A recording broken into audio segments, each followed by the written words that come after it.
Hi everyone, we're going to be making a chicken tikka chasni today, which is a British dish.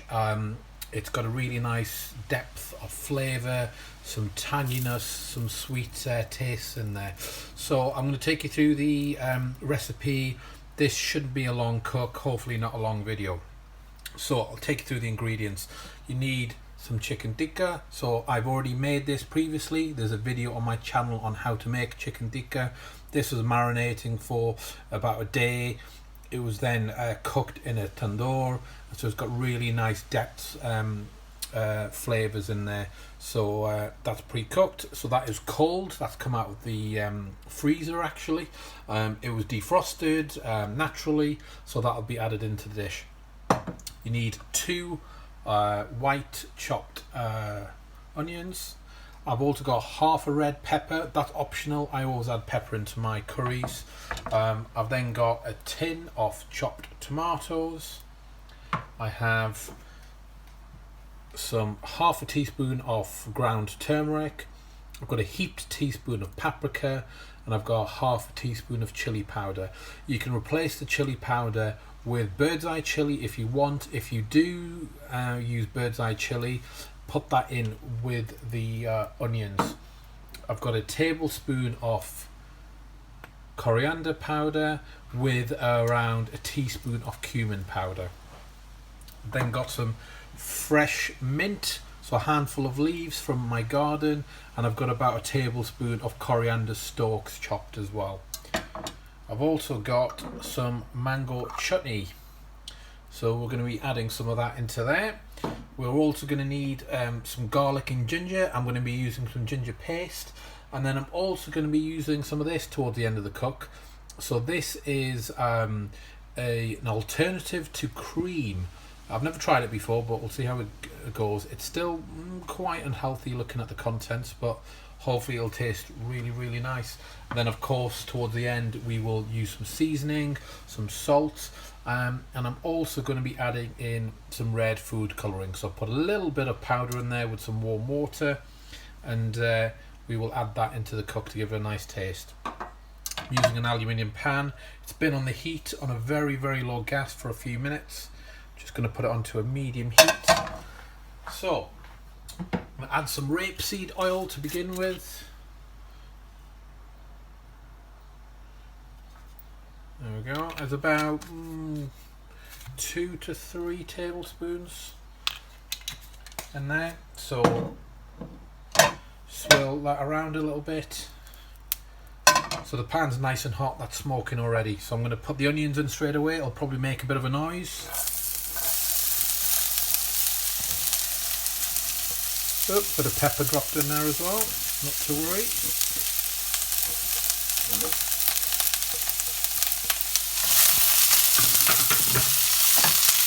So we're going to cook that for a few minutes until it's nice and translucent, starting to brown.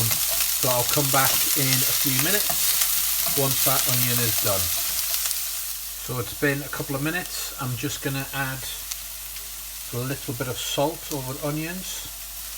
That'll cause the onions to sweat a little bit. So mix that in together.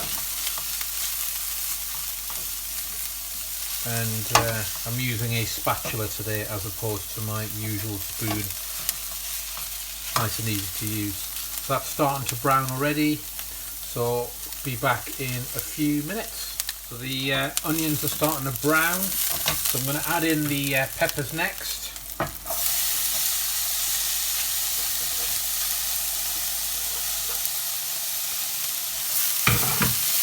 Now I like my peppers to have a little bit of a crunch, that's why I add them afterwards. So we'll come back in about another minute or so.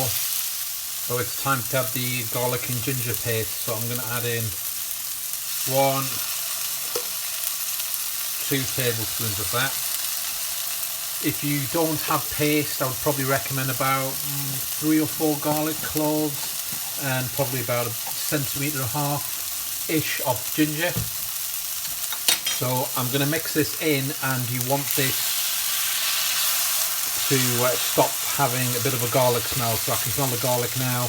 A couple of minutes, when the smell disappears, we're ready to move on to the next stage. So spread it out a bit, makes it cook quicker, and the next stage will be to add the spices.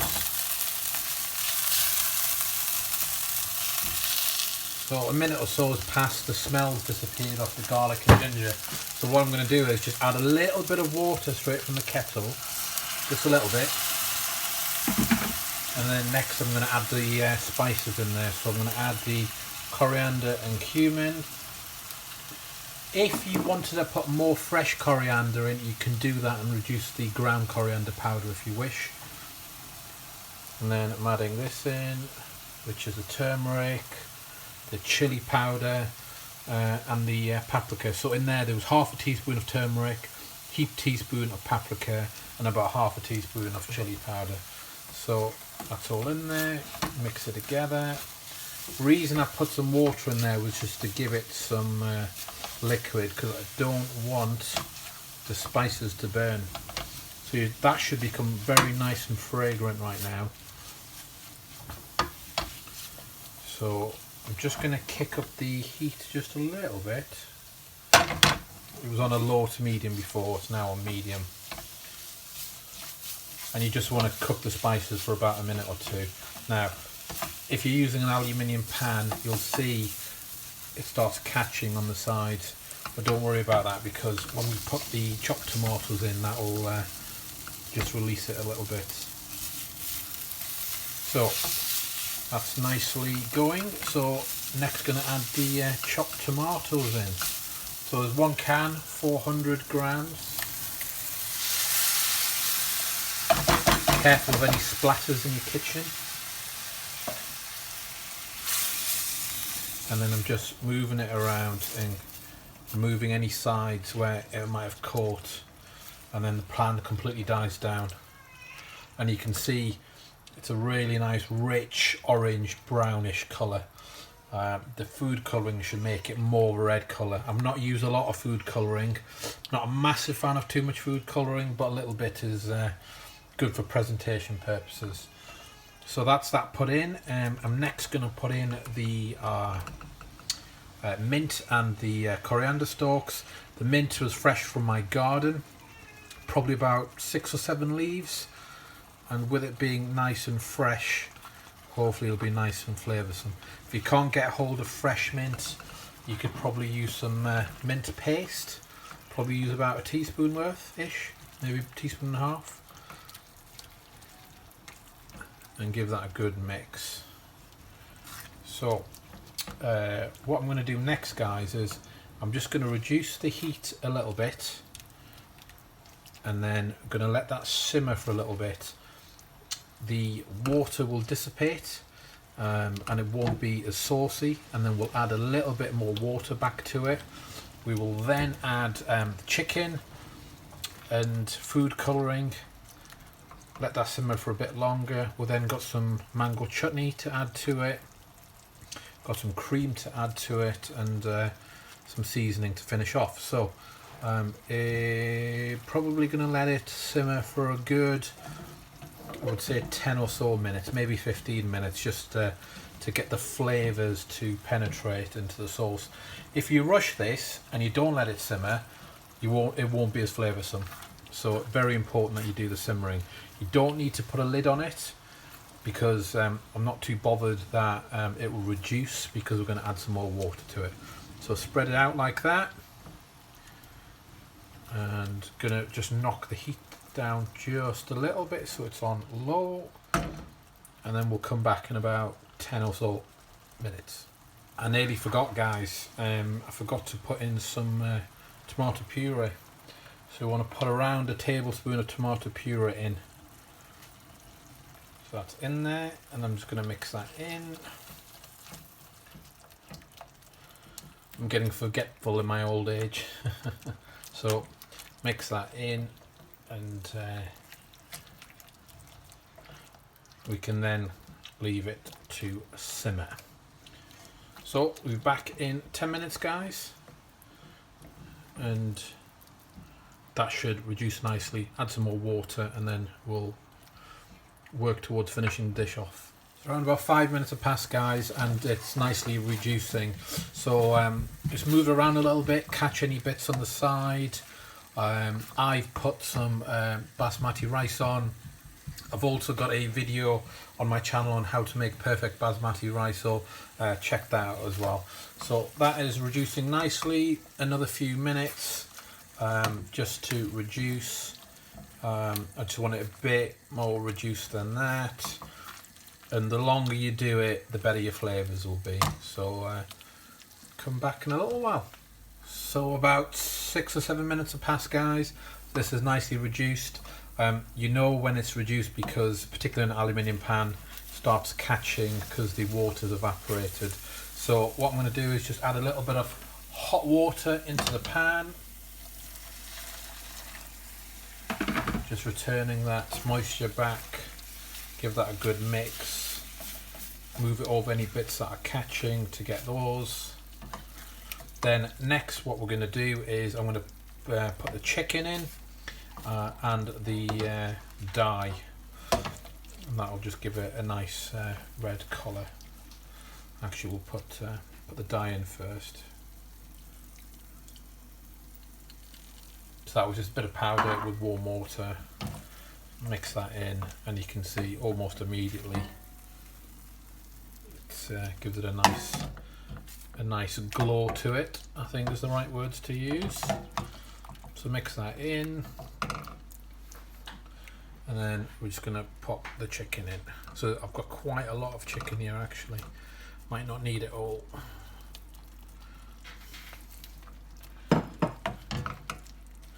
And then the chicken is cold, it's been defrosted earlier. And then mix all that in. I'm going to let it simmer again, purely because I want the colour to deepen a bit, and I want the chicken to get nice and warm. And then once that's done, we're going to add some mango chutney to it. We've got some cream to add, a bit of salt, and I'm going to do a splash of lime juice towards the end just to give it that little bit of extra tang to it. Lots of other people do add ketchup to the recipe. I don't, because that's why I added the tomato puree earlier. So that's nicely spread out. I'm going to add a touch more water to it. I'll mix that, and then we will leave it to simmer again. Now I've not touched the gas at all, it's still on a low setting. So that's looking nice and saucy. The colour's spot on as well. Now, at the beginning I put some peppers in, and the reason I put the peppers in, and not only for the extra vitamins, is they are sweet peppers, and it just adds to this particular dish. So I recommend you don't remove them, but if you want to, you can do so. So that's nicely spread out, and we'll come back in about another 6 or so minutes and the chicken should be warm. So about 5 or 6 minutes have passed, guys, and I've just added a touch more water to this just to give it a bit more liquid, because some of it did evaporate. So that's looking really nice. I've had a very brief taste of it, so it needs a bit of seasoning. So I'm going to put in about half a teaspoon of salt. There's table salt, so that's in there now. Give that a good stir. Then we're going to add some cream to it. If you don't fancy cream, you could try some coconut milk, or to be honest with you, you could leave the cream out completely if you didn't fancy it. But the cream will lighten the colour of the dish from this nice red colour you're looking at right now. So this is a 284ml packet, so I'm just going to add enough in there. There we go. Give it a good mix, and then we'll add some lime juice and they'll be ready to serve. Give that a good mix.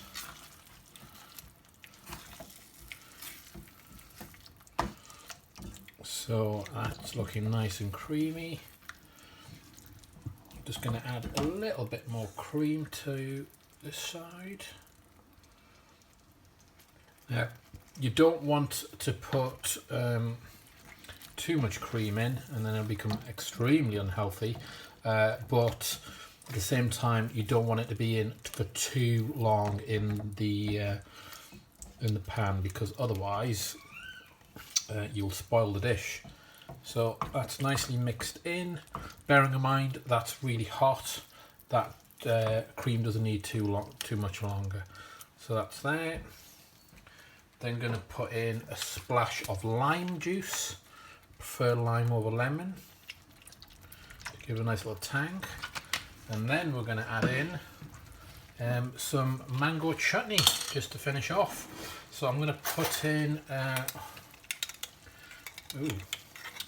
my tablespoon doesn't fit in the jar. I'll have to get a small spoon. So 1, 2, 3, 4 teaspoons of that. Then give that a good mix. And that'll give the nice, sweet, tangy taste that we're looking for. And you should smell the mango chutney as well. So that dish is just about done. So the rice has been steaming. Oh. Rice looks perfect. So this is ready to serve. You can serve it with some fresh coriander. I'm just going to serve it as is. Thanks for watching, guys. Hopefully you enjoyed the cook. As ever, please subscribe to the channel, and if you like what you see, please share it with friends and family, and we'll see you again soon.